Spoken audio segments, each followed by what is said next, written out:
भारत माता की, भारत माता की। अब मैं हमारे देश के प्रधानमंत्री श्री नरेंद्र मोदी जी से आज लद्दाख के हजारों लोगों के साथ मिलकर लद्दाख की मन की व्यथा, मन की बात आपको सुनाना चाहूंगा। यहाँ अगर आप देखेंगे तो एक छोटे प्रदेश जहाँ 1,00,000-1,50,000 तो लेह में और 1,00,000-1,50,000 ही कारगिल में हैं, उसमें से 20-30 हजार लोग यहाँ पर मिलकर आपसे एक गुहार लगा रहे हैं, आपसे एक मन की बात सुना रहे हैं।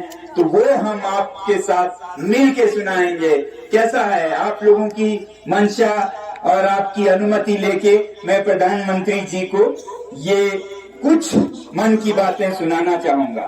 सबसे पहले तो लद्दाख के लोग आपके बहुत बहुत आभारी हैं और रहेंगे कि आपने, आपकी सरकार ने आज से 4 साल पहले लद्दाख की सालों दशकों पुरानी मांग पूरी की। उसका हम बहुत बहुत धन्यवाद करते हैं और करते रहेंगे। और उसके बाद क्योंकि मैं पर्यावरण के क्षेत्र में काम करता हूं, एनवायरमेंटल एक्टिविस्ट हूं, तो मैं आपका बहुत बड़ा प्रशंसक हूं जो आपने सिर्फ भारत में नहीं दुनिया में भी एक रास्ता दिखाया भारत के आदर्शों का, सादगी भरे जीवन का, मिशन लाइफस्टाइल्स फॉर एनवायरनमेंट, जिस पे भी मैं सालों से बोलता आया हूं। आपने इसे दुनिया तक पहुंचाया कि जब तक देश के, दुनिया के लोग सादा जीवन नहीं बिताएंगे, ये जो दुनिया का पर्यावरण है वो उसे सह नहीं पाएगा। इसके हम सब आभारी हैं। हम आपका अभिनंदन करते हैं इस बात के लिए। और हम इसके भी आभारी हैं कि जब आपने लद्दाख को यूटी घोषित किया तो इस पर्वतीय प्रदेश, इस संवेदनशील पर्वतीय प्रदेश के संरक्षण के लिए जब 370 नहीं रहा तो आपने लद्दाख के लोगों को भरोसा दिलाया। आपके सरकार के मंत्रियों ने, नेताओं ने यहाँ आकर दिल्ली से बार बार हमें आश्वासन दिया कि लद्दाख को भारतीय संविधान के अनुच्छेद 244 के 6वें शेड्यूल में संरक्षित किया जाएगा। ये भारत के नेशनल कमीशन फॉर SC/ST के मिनट्स में छपे हुए हैं। ये आश्वासन यहाँ पोलो ग्राउंड से दिया गया। ये आश्वासन ट्राइबल जनजातीय मंत्री से, न्याय के लॉ मिनिस्ट्री से, होम मिनिस्ट्री से, हर तरफ से हमें ये आश्वासन मिला। और फिर उसके बाद आपके सरकार ने, आपके पार्टी ने एक बार नहीं 2 बार हमें ये आश्वासन इलेक्शंस में, चुनाव में इस तरह के मैनिफेस्टो, घोषणा पत्र के जरिए भी दिया। ये मैं आपको फिर याद दिलाना चाहूंगा और धन्यवाद करना चाहूंगा लद्दाख के इन तमाम लोगों की तरफ से। आपने संसदीय चुनाव में नंबर 1, नंबर 2, नंबर 3 पर रखा है declaration of Ladakh under 6th schedule of Indian constitution, tribal area declaration. ये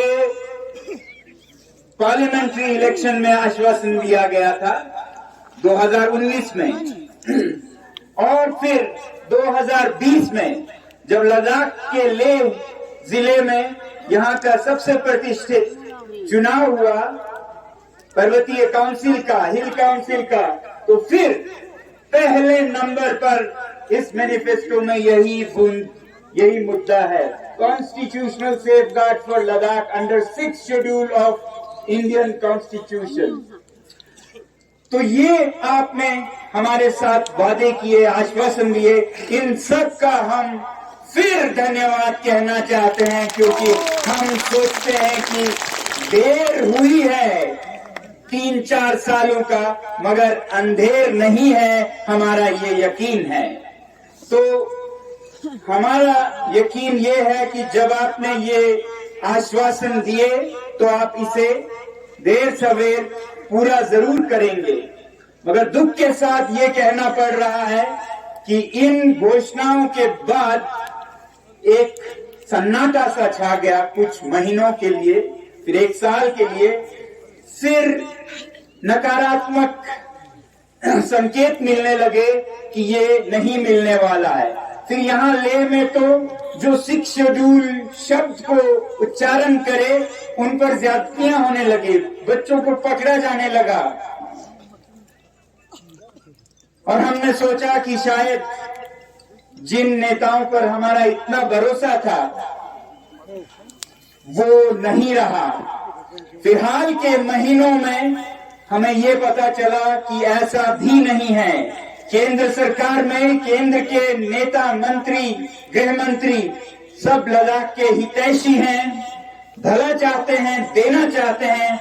हमें फिर ये पर्दा जो हमारे बीच में केंद्र के साथ आ गया था वो पर्दा फाश होते हुए नजर आया और पता ये चलने लगा कि कुछ औद्योगिक गुट, इंडस्ट्रियल लॉबीज जैसे माइनिंग, खनन, जिनको लद्दाख के ये वादियों में, पहाड़ों में, पर्वतों में पैसा दिखता है, जो कल की नहीं सोचते, आज की लूट मचाने में लगे हैं। हिमाचल में, उत्तरांचल में, पूरे हिमालय में, जिसका खामियाजा यहाँ के लोग हिमालय में भुगत रहे हैं। आप देख रहे हैं हिमाचल प्रदेश में क्या हो रहा है। ये अंधाधुंध विकास के नाम पर जो उद्योग का तांता लगा हुआ है, यही आप उत्तराखंड में देख रहे हैं। अब लद्दाख के दरवाजे पे दस्तक देने जैसे ही यूटी घोषणा हुई तो ऐसे घरानों ने, ऐसे गुटों ने, लॉबीज ने यहाँ अपना सर्वेक्षण करना शुरू किया और हमारे जो नेता हमारी आवाज को ले जाने के लिए चुने गए थे लद्दाख से, वो हमसे ज्यादा उनके असर में आए और उनके साथ मिलकर वो लद्दाख को बेचने लगे, खरीद फरोख्त करने लगे। और वो आज तक ये संदेश देने लगे कि ये संरक्षण यहाँ किसी को नहीं चाहिए। ये संरक्षण, ये 6 शेड्यूल, ये 2-4 लोगों की, कुछ पॉलिटिकल पार्टीज, कुछ ऑपोजिशन की मांग है, इस पे आप ध्यान नहीं दीजिएगा, ये रखिएगा। क्योंकि उन्हें पता था कि अगर लद्दाख पर 6 शेड्यूल आ जाए तो फिर ये उद्योग मनमानी नहीं कर पाएंगे, खिलवाड़ नहीं कर पाएंगे, तोड़ मरोड़ जो पर्वतों का हुआ है हर जगह, वो सब यहाँ नहीं हो पाएगा, लद्दाख बचा रहेगा। और वो ये नहीं चाहते थे, तो ये गलत संकेत देने लगे। तो जब उन्होंने ये कहा कि ये कुछ ही लोगों की मांग है, तब लद्दाख के लोगों ने आपको जवाब, संदेश देने के लिए, अपने पैरों से वोट देने के लिए आज यहाँ पर हजारों, दसियों हजारों में लोग जमा होकर इस ठंड में ये जताने के लिए आए हैं कि हम सब इस मांग के साथ हैं। आप इस बहकावे में ना आए जो कुछ मतलबी लोग, वेस्टेड इंटरेस्ट आप तक पहुंचा रहे हैं। हमें उम्मीद है कि आप इनकी आवाज सुनेंगे।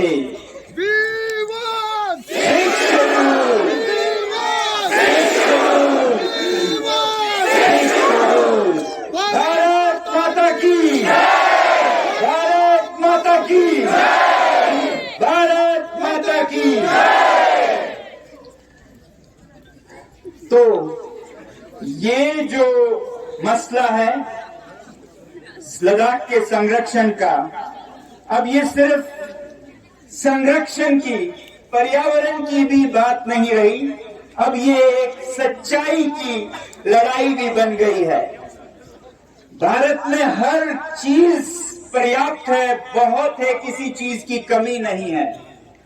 कोयला है, तेल है, लोहा है, हर चीज है, मगर आज जो सबसे कम पड़ रहा है वो है भरोसा, ट्रस्ट। भरोसे की कमी, डेफिसिट ऑफ ट्रस्ट भारत बहुत बड़े स्तर पर दो चार है इससे। और ऐसे में ये एक बहुत बड़ा उदाहरण बनेगा आपके तरफ से कि जो वादा किया है वो निभाना पड़ेगा। जो निभाएंगे नहीं वो वादा करेंगे नहीं, ऐसी हमारी उम्मीद है ऐसे सरकार से, ऐसे नेताओं से जो कि ईमान के नाम पर ही सत्ता में आए। आपको याद है कि 2011, 12, 13 के इंडिया अगेंस्ट करप्शन में भारतीय जनता ने कितने जोर शोर से भारत में फिर से सच्चाई को वापस लाने की आवाज उठाई, और उसके ठीक बाद भारतीय जनता पार्टी सत्ता में आई, क्योंकि लोगों को ये भरोसा था कि अब साफ होगा हर चीज। मगर आज बदकिस्मती से देख कहना पड़ रहा है कि आज हर तरफ करप्शन फिर से सर उठा रहा है देश में और यहाँ लद्दाख में भी। आपको मालूम हो या ना हो, पिछले 3-4 सालों में यूटी लद्दाख में करप्शन हद के स्तर पर होने लगा था। जम्मू कश्मीर में हम मानते थे कि वो सबसे करप्ट राज्य है, लद्दाख में बहुत बड़े स्तर पर होने लगा।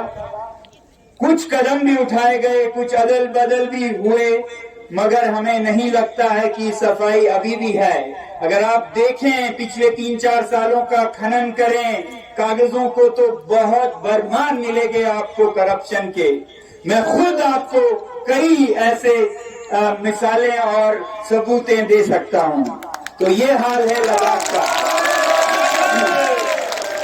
और ऐसा ही हाल देश में भी लग रहा है। आप बहुत कोशिश कर रहे हैं मगर हालात बहुत अच्छे नहीं हैं। ऐसे में बहुत जरूरी है कि देश को भरोसा हो कि हमारी सरकार, हमारे नेता भरोसे पर खरा उतरेंगे। तो हम लद्दाख से ये गुहार करते हैं कि सबसे पहले तो ये जो इलेक्शन के मैनिफेस्टो हैं उन पर अमल करके आप देश को बताएं कि इलेक्शंस गुड्डा गुड्डी का खेल नहीं है, बच्चों का खेल नहीं है। इसमें जो वचन दिए जाते हैं उन्हें पूरा किया जाता है, और लद्दाख की जनता इसी उम्मीद पर आज यहाँ आई है कि आप ऐसा जरूर करेंगे। हमें बताया गया कि 19 फरवरी को टॉक्स होंगे दिल्ली में। हमें बहुत उम्मीद है कि इस टॉक्स में आप ये साबित करेंगे कि आप वादे पर खरे उतरेंगे और पक्के इरादे से हैं, जैसा हमें आश्वासन दिया गया है। और हम कोई ऐसा चीज नहीं मांग रहे हैं कि जो भारत में संभव नहीं है। हम चांद, हम सितारे नहीं मांग रहे हैं। हम तो भारतीय संविधान के एक अनुच्छेद जिसका हमसे वादा किया था उसी का अमल मांग रहे हैं।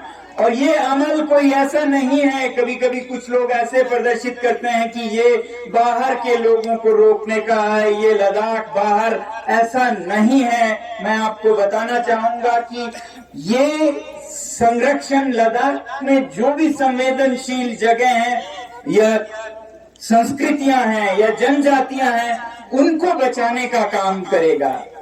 अब लद्दाख में जैसे पांगोंग झील है, सोमोरी झील है, बहुत ही संवेदनशील है, फ्रेजाइल इकोसिस्टम है, वहाँ के लोगों की संस्कृति बहुत ही फ्रेजाइल है। उसे बचाना होगा सिर्फ दिल्ली और लखनऊ के लोगों से नहीं, लेह के लोगों से भी। और हम चाहते हैं कि ऐसे फ्रेजाइल इकोसिस्टम्स को लद्दाख के लोगों से भी बचाएं, और ऐसा प्रावधान देता है 6th शेड्यूल। तो 6th शेड्यूल किसी बाहर अंदर की बात नहीं है। हमारे यहाँ एक वादी है आर्यन वैली, जहाँ पर आर्यन समुदाय के ब्रोक्का लोग रहते हैं। उन्हें बचाने की जरूरत है मुझसे भी। कोई वहां जाके ऐसे खिलवाड़ नहीं करे कि उनकी संस्कृति बिखर जाए। तो 6th शेड्यूल उन्हें हमसे भी बचाता है। और जरूरी नहीं है कि हर चीज में अंदर बाहर करें। हो सकता है ऐसे स्ट्रेचेस हों जहां पर हर कोई देश से बल्कि दुनिया से आके भी उद्योग लगाए, ऐसे डिमार्केटेड एरियाज में। मगर जो संवेदनशील पहाड़ हैं उन्हें बचाया जाए। तो ये कोई इस जाति उस जाति, बाहर के अंदर के, इनकी बात नहीं है। ये एक इकोसिस्टम को, एक संवेदनशील संस्कृति को बचाने की बात है। तो हम आपसे यही उम्मीद करेंगे आखिर में कि इन सब बातों को ध्यान में रखते हुए, जो कि ध्यान में पहले से ही रखा गया था, इसीलिए ये वादे हुए थे लद्दाख के लोगों के साथ, आप जल्द ही जल्द न सिर्फ लद्दाख को बल्कि पूरे भारत को ये फिर एक भरोसा, एक आश्वासन, एक उम्मीद जगाएंगे कि देश में अभी भी वचन, सच्चाई जिंदा है। और उस सच्चाई को बचाए रखने के लिए अगर हमारी जान जाए तो बहुत कम होगी। मुझे दुख ये है कि एक ही जान है, कितने बार दें। तो हम इसके लिए आज भारत में, जैसे हम अंग्रेजों से लड़ रहे थे, आज भ्रष्टाचार से, आज झूठ से लड़ने की जरूरत है। और इसमें अगर हम भगत सिंह बनते हैं, सुखदेव बनते हैं, तो हमारी ये सबसे बड़ी खुश नसीबी होगी, खुशकिस्मती होगी। मैं आपका हाथ जोड़कर इस तमाम लद्दाख के लोगों के साथ मिलके फिर एक बार धन्यवाद और फिर एक बार भरोसा आपसे लेने की गुहार लगाता हूं। बहुत बहुत धन्यवाद। भारत माता की, भारत माता की, भारत माता की।